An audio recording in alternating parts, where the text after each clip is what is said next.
Welcome to Gifted Underachievers, the podcast for mid-level creatives with delusional ambitions. In this segment, Pat and James discuss a quote in one of Michael Palin's journals, where he expresses an avoidance to writing, essentially engaging in what he has become so famous for. It's a very personal statement that the gifted underachievers parse to see how we creatives are more alike than not. And Pat goes deep. Hey, Pat. Yes, James. So I found your diary, the leather-bound thing with the little, it's got a key lock. Yeah, the blue one? And it says Pat's Dream Diary Yeah. on it. Where'd you find that? In the clubhouse?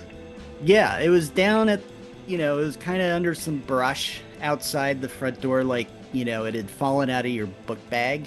Right. So, just to let you know, Mm. I'm publishing it on Substack. You didn't? No. Did you read it? No, of course not. I couldn't break the lock. Yeah. Oh, you tried. Yeah, that thing was severe. Well, it's my diary. I mean, Yeah, and then getting electrically shocked by it was like, how did she do that? Doesn't I don't make see sense, where right? the batteries go. Yeah. I mean, it's almost like an ambic static charge. Yeah. That just creates this intense sensation of pain and guilt. I love it. I mean, Yeah. I could tell you how I did that, but I'd have to kill you. Yeah. So I don't want to find out. Okay. I'm gonna leave that as a mystery, but Yeah. it does lead me to this. I've been reading, as I think I've mentioned on the podcast, but certainly to you, I'm now sort of like reader addicted to Michael Palin's journals. Mm-hmm. Right?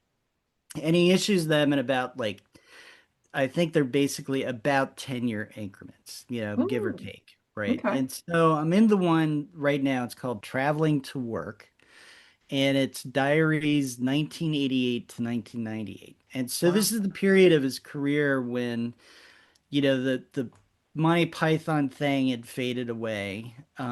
He's doing his own movies, he's in other people's movies. He's in various TV shows on the BBC, but he's also doing these travel documentaries where he did Pole to Pole, Around the World in 80 Days, Mm. that kind of thing. And then he gets it in his head to write a novel, right? Wow. So you think, okay. Yeah.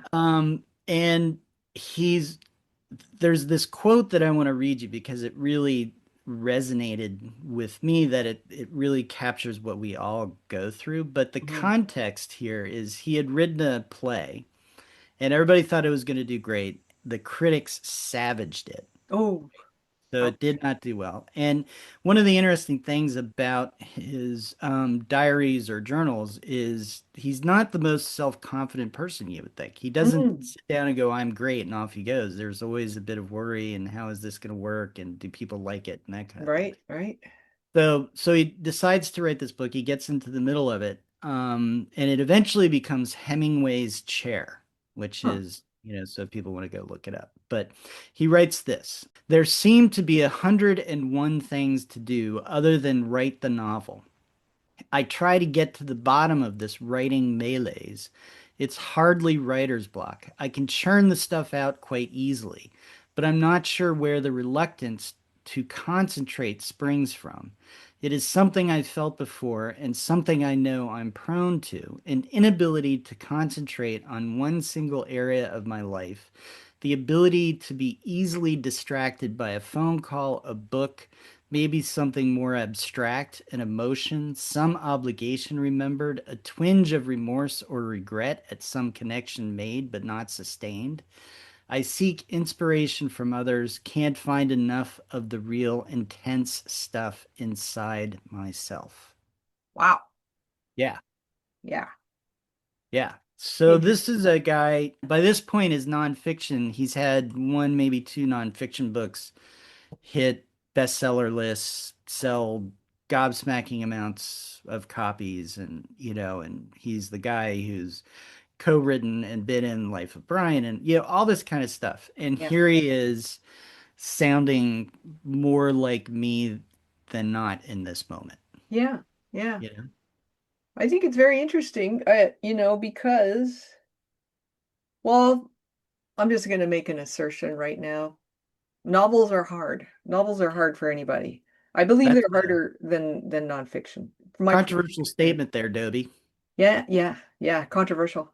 Um, I think they're more difficult than nonfiction because nonfiction has a Yeah. built-in audience. It's got a built-in sort of mandate. Novels are completely and totally up to the writer. Um, but what I'm interested in him saying there that you just read, he starts out saying it's a reluctance to concentrate, and then he escalates that to an inability to concentrate. And then he kind of names it saying he's easily distracted.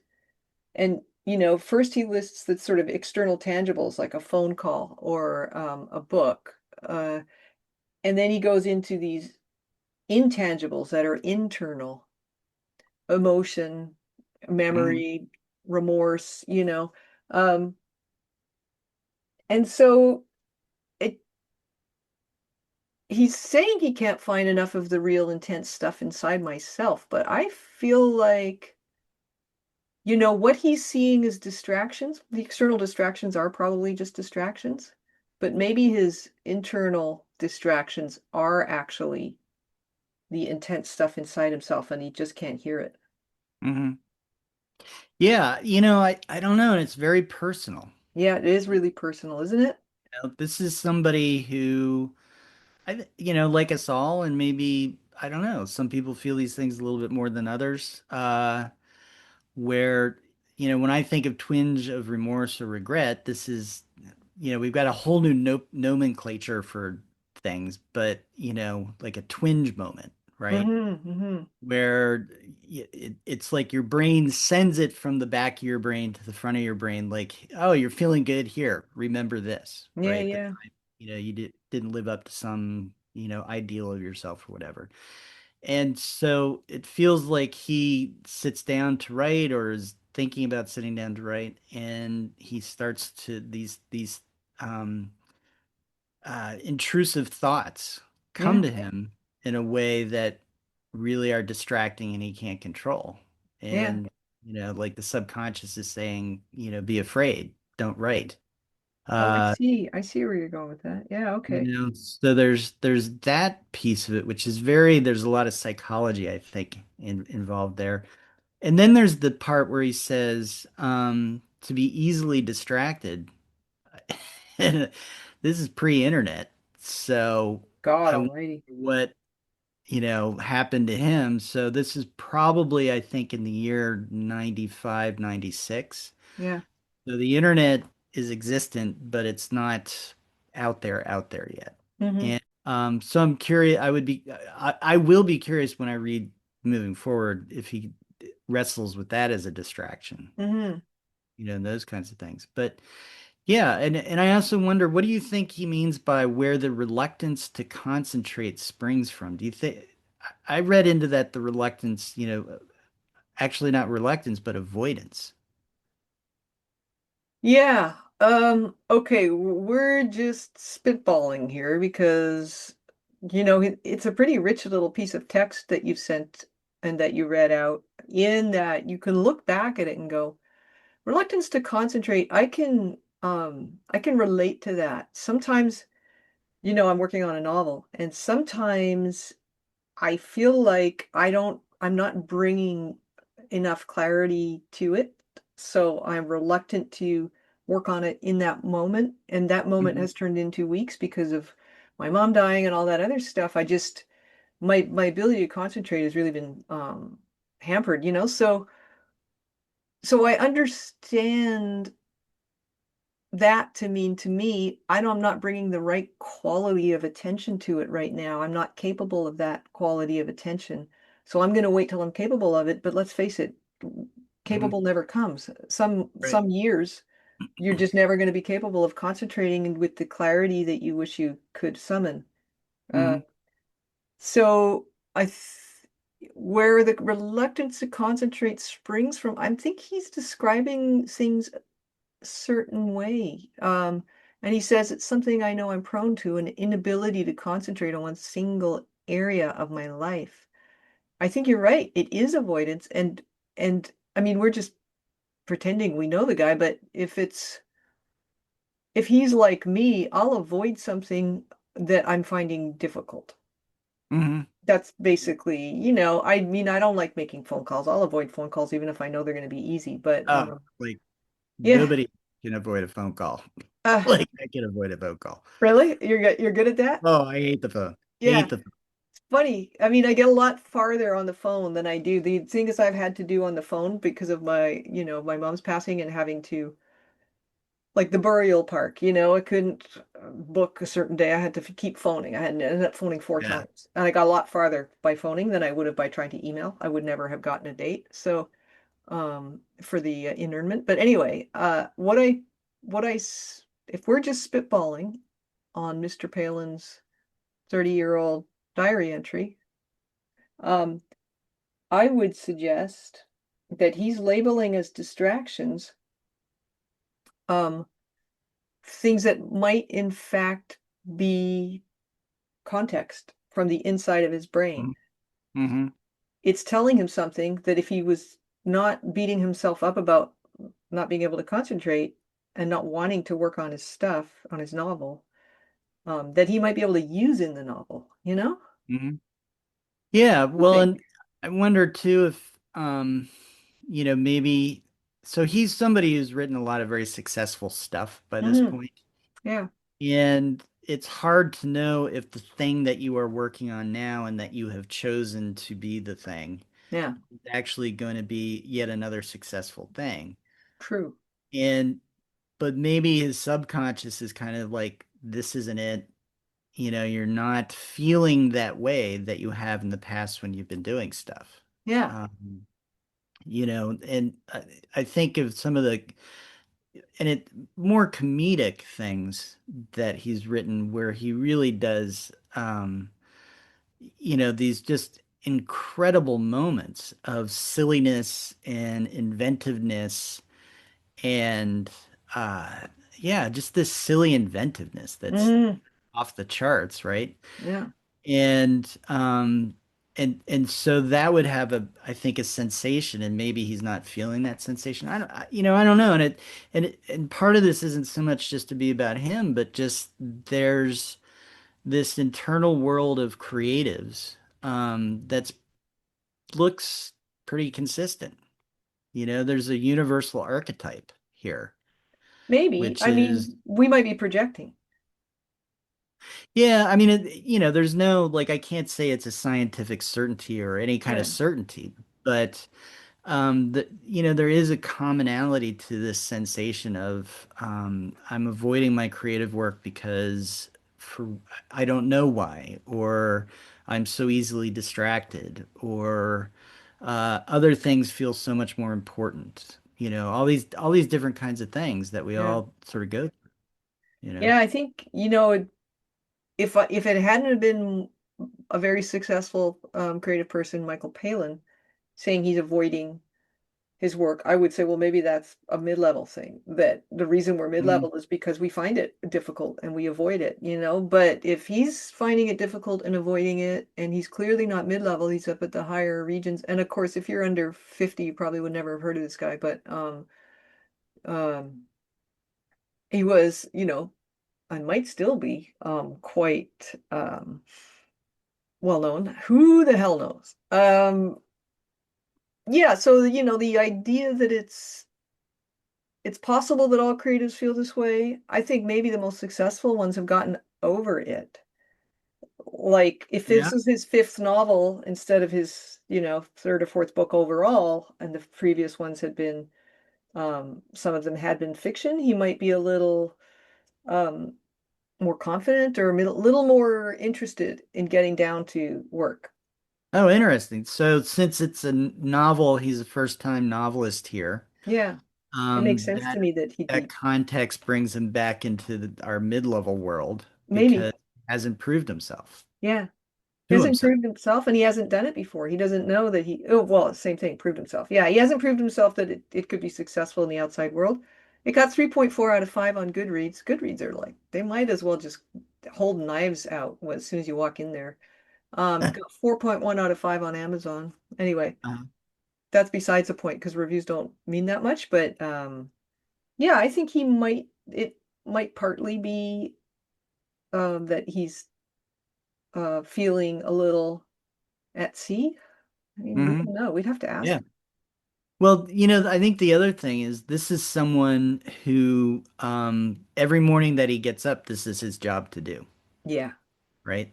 yeah, And so you would think that just that being true, it would be so much easier. yeah, But apparently it's not. yeah. It's how he Maybe there's supports people. from our perspective of the mid-level world trying to get to where he's at this point in his Hmm. career. Um, this sense that the grass is always greener. Yeah, And maybe, yeah, there's definitely benefits. I mean, he's got a lot more money and time, yeah, but you're still going to have those internal challenges. yeah, yeah. Those So go away. yeah, it sounds like it. And so would you say that, I guess the value of talking about this is to just put it out there, say, yes, this is definitely a thing, that we feel it. Michael Palin felt it in the 1995 or whatever, and probably before and since then. Or is there something more that we can do with it? Well, I have two thoughts. Okay. And the more serious thought that I have is there's a little bit of fear that I think we all have to feel.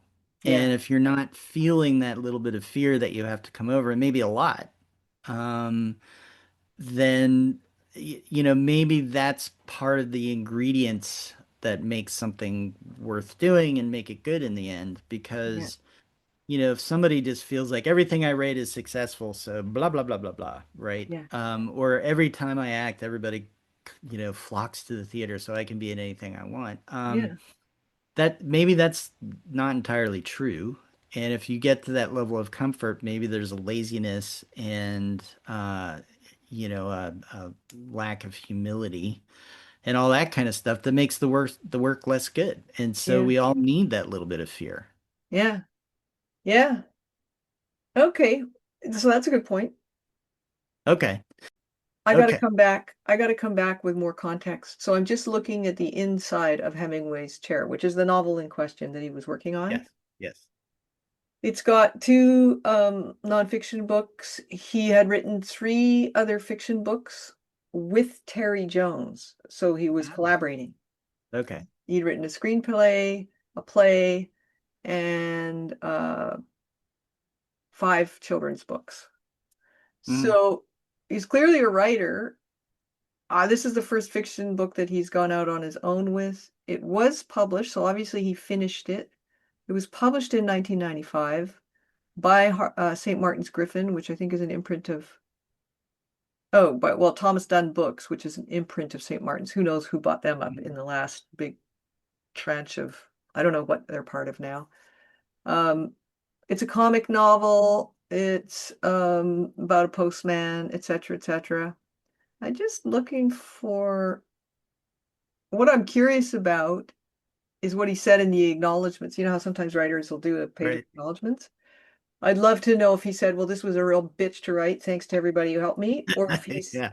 or if he didn't. If it just turned out that the stuff we see in his diary is just a sort of ongoing grumble about the creative process, or if it was actually a real barrier to him getting this written, and if he ended up having to, pay Yeah. somebody to coach him through it or what. I'd be curious about that. Yeah. Well, I don't think he had to pay anybody. Since I know the before and the after, Oh, okay, yeah, so one is earlier fiction stuff with Terry Jones was really highly comedic, goofy, very yeah, much in the vein of Monty Python kind of silliness stuff. yeah, And this represents his first attempt at like a novel, yeah. right? And so it's comedic, but there's also some serious pathos around the main character and their sort of middle class angsty life and that kind of thing. Mm, Um and then afterwards, it comes out and it's interesting because it comes out and is very anxious about the reviews and whether people are going to like it, not like it. But then he just goes on to the next thing, Yeah. and that kind of fades from the diary, Which is from the journal. normal, right?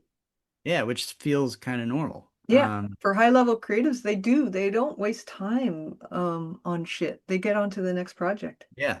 Yeah, Yeah. and that was amazing to me, so he does the filming for Fierce Creatures, which was the second or the add-on to A Fish Called Wanda. And within like 2 days of him finishing his filming role in that, he goes on this next huge travel documentary thing that he's doing around the Pacific. Yeah. So there's like no, minute at all. And Yeah. that's actually his whole life, and maybe one of the reasons I find it kind of fascinating and interesting was he was never still, he was Hmm. running around. Um, but I think to bring it back to creatives, what I took from it was a sense of relief and that, yeah, it's okay. This is normal. Yeah. Yeah. Are you avoiding a project? Well, I think we all go through period, so I haven't worked on Trundle in a little while. And it's because I've gotten so preoccupied by, my work writing, and just crazy, crazy busy with that, and really getting a lot of satisfaction out of the work writing that I'm doing. There's a lot of good stuff that I feel really good about. And then the outside, the rest of life dealing with dad and, all those kinds of things.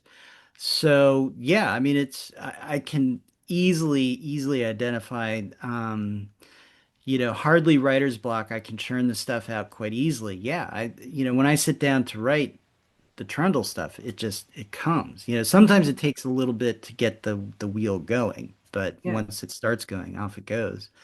But there's also kind of at the end of the night, it's been a busy day. There's been a lot of work. There's been a lot of this and that. There's this reluctance to concentrate, Yeah. which, for me is really, I would say, is more of like an avoidance. Um, Interesting. you Because it know, sounds like his reluctance to concentrate is based mostly on what he feels is an ability to be easily distracted, either internally or externally. mhm. Whereas to me, what you're describing sounds more like you've hit the bottom of the bucket for your day's ability to focus on writing. You just, because you write all day. So I feel like it's, not quite the same, but that's just my Yeah. interpretation. Yeah, no, absolutely not quite the same, but there's a similarity. It's all in Mm, that same zone of, do I power through or like we started this conversation, yeah. do I wait for Do I the wait till I can bring my moment? best Yeah, self to this project? Because you yeah, don't want to fuck it up, right? right, right. By half-assing it and then, going down like the wrong path for 30, 40, 50 pages because you don't have the bandwidth, the mental clarity to know. Yeah, very interesting. Yeah. Um, Yeah, that difference. Am I creating or am I just regurgitating? yeah, yeah, yeah. I like that. That's a good question. Well, I guess I I do have I have started a sort of experiment Uh-oh. to do with my Frankenstein novel and my planned second draft work next March in Palermo, Spain. Uh-huh. Palermo, Spain. But The but I'll save it for a different yeah. conversation because it's Okay. quite a lot of information, but it's related. So anyway, I think well, I'm curious about whether that sort of reluctance to concentrate is just doing something newer or different, or if it's related to existing workload and other stuff, or if it's just sort of the human condition around doing, creating. Hmm. Yeah, I think there's a certain hardness to it, Yeah, that makes it feel a little bit chore-ish before you get into it. But boy, there is nothing better than when you have a really good writing session. I mean, there is yeah, better feeling in the world, or painting or what have you. Yeah. That sensation of completion and feeling like you were actually creating something as Yeah. opposed to just putting words on a page or paint on a Yeah. canvas. So, And I would suggest too that there might be different forms of creative work that are less open to the reluctance to concentrate than others. So, for example, if you're in a play, you got to go to rehearsals. That's where the shit hmm happens. hmm Uh, if you're writing the play, not so much, although you would probably use a dramaturge or workshop it, but or let's say you're writing songs and you don't like our buddy Doug. hmm He'll do his guitarist will send him a riff, and Doug's a guitarist too. And then Doug will write a lyric line and do a melody, and then they'll back and forth it. So there's a certain amount of momentum in collaborative arts that you won't mm find as much in a non-collaborative writing project, like a novel. Right, right. Yeah, very true. And this for him, even when he does the documentaries and all the nonfiction writing, there's collaboration because Yeah, he's worked with producers and, you know, all sorts of people. yeah, So, yeah, and represents him on his own, working away. yeah. All right. All right then. Ta-da! Nothing discovered. Well, actually, I feel like we did discover some stuff. Yeah. Thanks for listening to Gifted Underachievers, the podcast for mid-level creatives with delusional ambitions. We'd love to hear how we're doing, so please join our chat page or leave a comment. Also, you can find us where you like to download your podcasts, Spotify, iTunes, and the like. Also, please hit the share and or subscribe button. We are always going to be free. We will do minimal marketing toward you, and it really does help. So thank you very much, and have an awesome day.